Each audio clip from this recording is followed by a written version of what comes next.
اب میں 12 ریفرنسز جو ہے نا وہ آپ کو ورڈ بائی ورڈ، یہ مجھے پکڑائیے گا لیپ ٹاپ، آپ کو پڑھ کے سناتا ہوں، کیونکہ ظاہر ہے کہ وہ ایک جگہ تو نہیں لکھے ہوئے،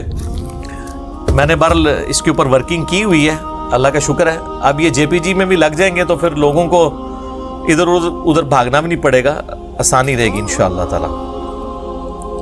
ہاں جی 3 ہو گئے نا جی، آج جی چوتھا ریفرنس، علی ابن الجعد المتوفا 230 ہجری، احمد بن حنبل اور امام بخاری کے استاد ہیں، ان کی حدیث کی کتاب بھی ہے مسند علی ابن الجعد، علی ابن الجعد، ایسے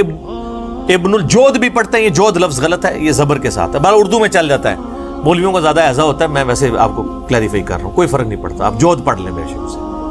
عربی میں جعد لفظ ہے۔ ان کے بارے میں ابن حجر اسقلانی نے تہذیب التہذیب کے اندر، جو آپ سمجھ لیں اسماء الرجال کے اوپر ایک اتھینٹک بک مانی جاتی ہے، اس میں نقل کیا، اور اس کی سند کو شیخ زبیلی زئی رحمہ اللہ تعالی نے، وہ انہوں نے تو خیر کسی اور مقصد کے لیے لکھا تھا کہ ہمیں رمضان والی کتاب کے اندر، تو وہ ہماری عقابی نظروں سے وہ چیز بچی نہیں ہے، تو وہ ہم نے پکڑ لی۔ 77 نمبر پیج پہ وہ لکھتے ہیں کہ علی ابن الجعد کہا کرتے تھے، مجھے یہ برا نہیں لگتا کہ اللہ تعالی معاویہ کو عذاب دے۔ یہ جملہ آج تک میں نے کبھی بیان نہیں کیا خود اپنے ریفرنس سے، یہ اتنا بڑا جملہ بول کے جو یہ کہہ رہا ہے کہ مجھے یہ برا نہیں لگے گا کہ قیامت والے دن حضرت معاویہ کو عذاب ہو، یہ اہل سنت کا امام ہے، احمد بن حنبل کا استاد ہے، امام بخاری کا استاد ہے، اس کی حدیث کی کتاب مانی جاتی ہے۔ شیخ زبیر صاحب نے بھی اس میں لکھا ہے کہ ہم اسے سیکھے ہی مانتے ہیں، اس کو کیوں نہیں رافضی کہتے یا نیم رافضی کہتے؟ نہیں، وہ بڑا ہے، تو ہم تو سلف کا فہم عوام کے سامنے بیان کریں، یہ آپ کے سلف ان کے بارے میں لکھ کے گئے ہیں جن کا آپ جھوٹا دفاع کرتے ہیں۔ یہ اذانیں شروع ہو چکی ہیں، بقیہ کے ریفرنسز انشاءاللہ اذان کے وقفے کے بعد انشاءاللہ۔ ہاں جی جناب، اب آ جائیں جی 5th ریفرنس کی طرف، اور وہ ہیں حنفیوں کے بڑے امام، امام بدر الدین عینی المتوفا 855 ہجری، جنہوں نے صحیح بخاری کی شرح لکھی ہے عمدۃ القاری، ایک شوافے کی ہے شرح جو ابن حجر اسقلانی المتوفا 852 ہجری نے لکھی فتح الباری، اس کے مقابلے پہ یہ عمدۃ القاری، ایک ہی زمانے میں دونوں بزرگ ہوئے ہیں۔ تو انہوں نے صحیح بخاری میں جو حدیث ہے نا 7083 کہ اگر ایک مسلمان دوسرے مسلمان کے خلاف تلوار اٹھا لے، اس کی شرح کرتے ہوئے عمدۃ القاری میں لکھتے ہیں، ورڈ بائی ورڈ میں آپ کو پڑھ کے سناتا ہوں۔ وہ کہتے ہیں کہ امام کرمانی رحمہ اللہ نے کہا کہ سیدنا علی اور حضرت معاویہ دونوں ہی مجتہد تھے، زیادہ سے زیادہ یہ ہے کہ حضرت معاویہ کو اجتہاد میں خطا لاحق ہو گئی، ان کو 1 اجر ملے گا، جبکہ سیدنا علی کو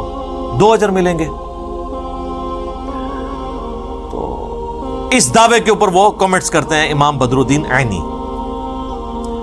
وہ کہتے ہیں میں کہتا ہوں کہ حضرت معاویہ کی خطا کو اجتہادی خطا کیسے کہہ دیا جائے، اور ان کے اجتہاد پر کیا دلیل ہے، حالانکہ ان کو یہ حدیث مل چکی تھی جو بخاری مسلم کی حدیث میں نے پہلے بیان کی، جس میں رسول اللہ نے فرمایا تھا صلی اللہ علیہ وآلہ وسلم، افسوس ابن سمیہ کو ایک باغی جماعت قتل کرے گی، اور ابن سمیہ عمار ابن یاسر ہیں، اور ان کو حضرت معاویہ کے گروہ نے جنگ صفین میں قتل کیا۔ کیا حضرت معاویہ اس پر راضی نہیں کہ ان کو برابر چھوڑ دیا جائے، چہ جائے کہ ان کو 1 اجر بھی ملے؟ یہ بات ٹیکنیکلی درست ہے۔ دیکھیں وہ جو حدیث ہے نا بخاری اور مسلم کی، اس میں الفاظ ہیں کہ اگر کوئی حاکم اجتہاد کرے، حاکم تو اپنے صحیح اجتہاد کے اوپر اللہ تعالیٰ اسے 2 اجر عطا فرمائے گا، اور اگر اس نے غلط اجتہاد کیا تو 1 اجر۔ مخالفین تو ہوتے ہی باغی ہیں، انہوں نے اجتہاد کرنا ہی نہیں، وہ اجتہاد کے تو اہل ہی نہیں ہوتے۔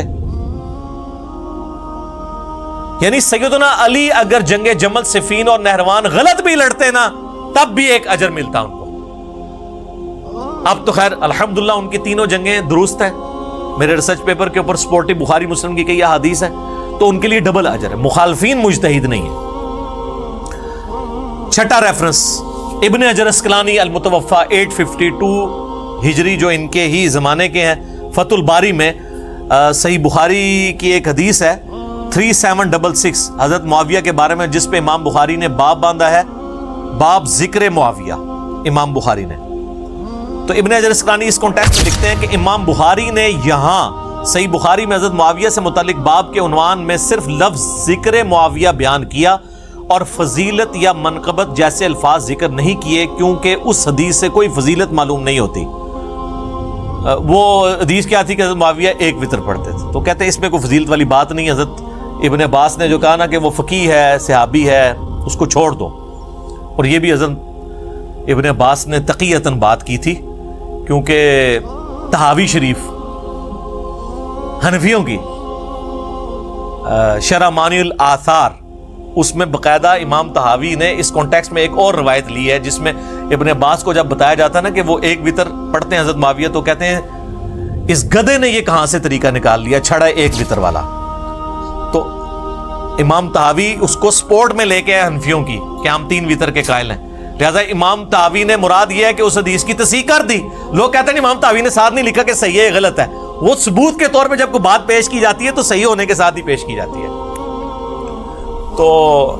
یہ میں نے آپ کو ساتھ ساتھ تھوڑا سا بریف بھی کر دیا۔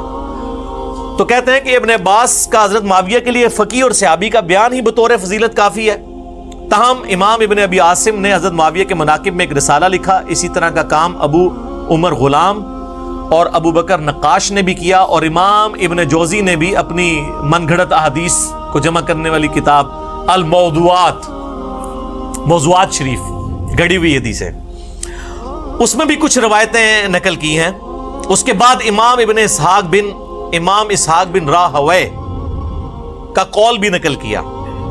کہ حضرت معاویہ رضی اللہ تعالیٰ عنہ کی فضیلت میں صحابیت کے سوا کوئی چیز ثابت نہیں۔ ابن حجر اسقلانی مزید لکھتے ہیں یہی وجہ ہے کہ امام بخاری نے بھی اپنے استاد یعنی امام اسحاق، جنہوں نے کہا کہ صحابی کے علاوہ کوئی فضیلت ان کے لیے ثابت نہیں ہے، لہذا کیٹاگوریکل ڈینائی ہو گیا۔ وہ جو کبھی ہادی اور مادی لے کے آتے ہیں، کبھی سمندری جہاد، کبھی کچھ وہ سب کچھ انکار کرتے ہیں۔ اور امام بخاری، اگر وہ سمندری جہاد والی سے وہ رزلٹ نکل رہا ہوتا تو امام بخاری حضرت معاویہ کے چیپٹر میں وہ حدیث لے آتے ہیں اور اس میں سے رزلٹ وہ اس طریقے سے نکالتے ہیں جس طرح انہوں نے نکالا ہے۔